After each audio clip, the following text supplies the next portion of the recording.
Predvsem sem pa vesel, da ima minister odnos do te problematike, ki govorimo obramba proti toči in da se tega dobro zaveda in da si je 60 dni že preden prične ta trenutek, ko obramba nastopi, na nek način osebno želel prepričati in seznaniti s to problematiko.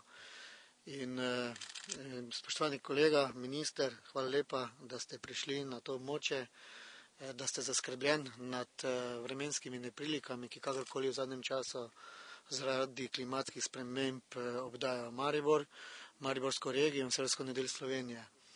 Jaz sem prepričan, da bomo občine, ki smo doslej to obrambo pred točo podpirali, še naprej podpirali, da bomo z letalskim centrom pogodbe sklenili in na ta način zagotovili finančno podporo, da ta projekt pelje se naprej.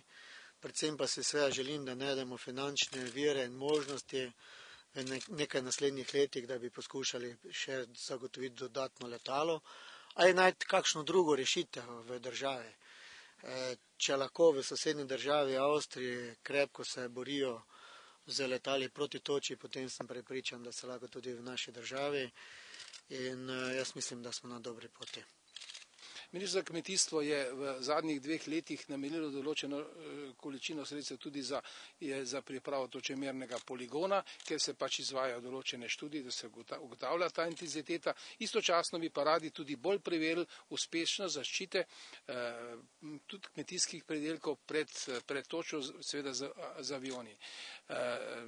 Avstrija, kot je bilo rečeno, ima to obrambo nekako spostavljeno, 12 letal imajo na razpolago, mi imamo enega in škode, ki nastajajo po toči, je treba na način preprečiti. Rekel bi še to, da to ni samo skrb kmetijskega ministrstva, na temu se mora angažirati celotna tudi slovenska družba. Rekel bi tudi, da so naloge ministrstva za okolje in prostor, da pripravi strategijo pač borbe proti klimatskim razmeram, mislim, da je to pravilno.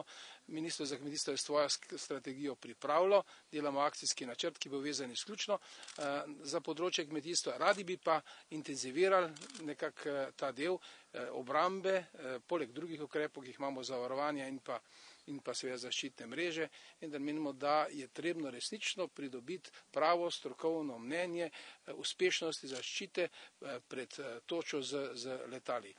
Tu so mnenja strokovnjakov različna in jaz nekako bi želel povezati te strokovnjake oziroma pridobiti neko kvalitetno mnenje, vključiti pa to, kot sem rekel, tudi Ministrstvo za okolje in prostor in Ministrstvo za obrambo.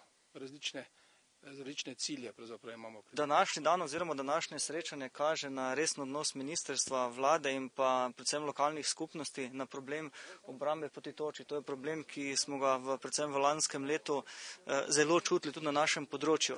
Današnje srečanje je pripomoglo k temu, da mislim, da letošnjo leto se bo aktivnost letalskega centra nadaljevala podobno kot v preteklih letih.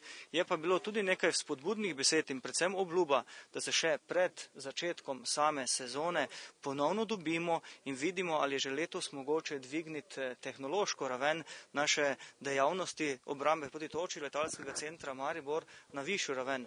Poudaril bi samo to, da izkušnje ekipo, ki jo imamo, mednarodne povezave, katerim smo priča, kaže v prid temu, da nažalost nasprotujemo skeptikom, ki pravijo, da obramba proti toči ni učinkovita in predvsem bi si želeli, da ne samo to sezono, predvsem v naslednjih letih postopoma dvigujemo našo delovanje na takšno raven kvalitete, kot jo pričakuje ciljna javnost, ministrstvo in vsi ostali od nas. Kaj konkretno to pomeni, da bi dvignili raven dejavnosti? Poglejte, veliko krat je že bilo povedano, bom pa še ponovil, Avstrijci delujejo z približno 12 podobnimi letali, kot je to. Mi delujemo za enim, kar je po domače povedano, če nastane nevihta nad Slovensko Bistrico in pa nad Lenartom, tam, kjer bo pač prvo nastala, bomo prvo podelali. Če bomo zamudili oblak, recimo nad Lenartom, kot se je zgodilo lansko leto in je oblak že razvit, ga nihče več ne more razgraditi oziroma nihče ga več ne more obdelati, da ne bi padala toča iz njega. In to je ta problem. Enostavno potrebujemo v štartu več letal, imamo ekipe, imamo pilote, imamo medsebojno povezovanje in to je to. Seveda za več letal so pa potrebna sredstva. Koliko letal bi naj to, da bi v bistvu bilo učinkovito? Hvala za to vprašanje. Velik interes se kaže tudi ze strani Prekmurja, predvsem samih kmetov. Da bi želeli povezati tudi v Prekmurje, v obstoječo obrambo proti toči, bi potrebovali cirka 3 letala.